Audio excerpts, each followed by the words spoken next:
जो नहीं बने रहते वे सूख जाते हैं। मैंने कहा था, मैं दाखलता हूं और तुम डालियां हो।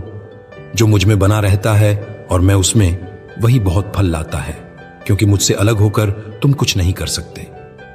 यही शिष्यत्व का केंद्र है, वचन में बने रहना और प्रार्थना में गहराना। शिष्यत्व केवल कर्म नहीं, यह आत्मिक जड़ें हैं जो केवल बाहर से चलते हैं पर भीतर से जुड़े नहीं, वे जल्दी थक जाते हैं। लेकिन जो भीतर से मुझसे जुड़े रहते हैं वे तूफानों में भी स्थिर रहते हैं। वचन मेरे पिता की सांस है। जब तुम वचन पढ़ते हो, तुम केवल अक्षर नहीं देख रहे होते, तुम आत्मा को सुन रहे होते हो। वचन वह दर्पण है जो तुम्हें तुम्हारा असली चेहरा दिखाता है। यह वह दीपक है जो अंधकार में तुम्हारे पांव के लिए मार्ग बनता है। जब तुम वचन को अपने भीतर बसाते हो तो तुम केवल ज्ञान नहीं, जीवन प्राप्त करते हो। प्रार्थना वह पुल है जो तुम्हें स्वर्ग से जोड़ता है। लोग सोचते हैं कि प्रार्थना केवल मांगना है। नहीं, प्रार्थना वह स्थान है जहां हृदय और परमेश्वर मिलते हैं। यह वह क्षण है जब तुम सुनना सीखते हो, जब तुम बोलना छोड़ देते हो और आत्मा शांत हो जाती है।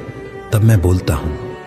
वचन तुम्हें दिशा देता है, प्रार्थना तुम्हें शक्ति देती है।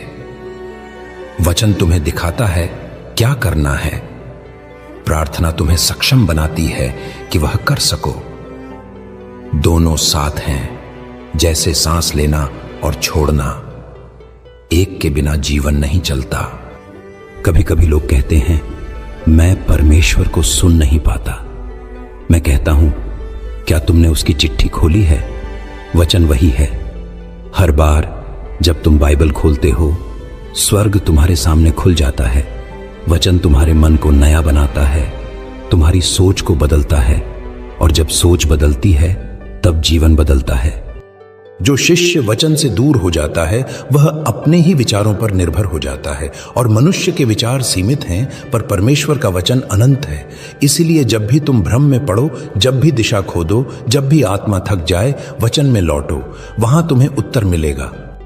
और जब तुम प्रार्थना करते हो तो यह याद रखो कि पिता जानता है कि तुम्हें क्या चाहिए, इससे पहले कि तुम मांगो। प्रार्थना इसलिए नहीं कि उसे सूचना मिले, बल्कि इसलिए कि तुम्हारा हृदय उसके अनुरूप हो जाए। प्रार्थना तुम्हें बदलती है परिस्थितियों से पहले। प्रार्थना तुम्हारे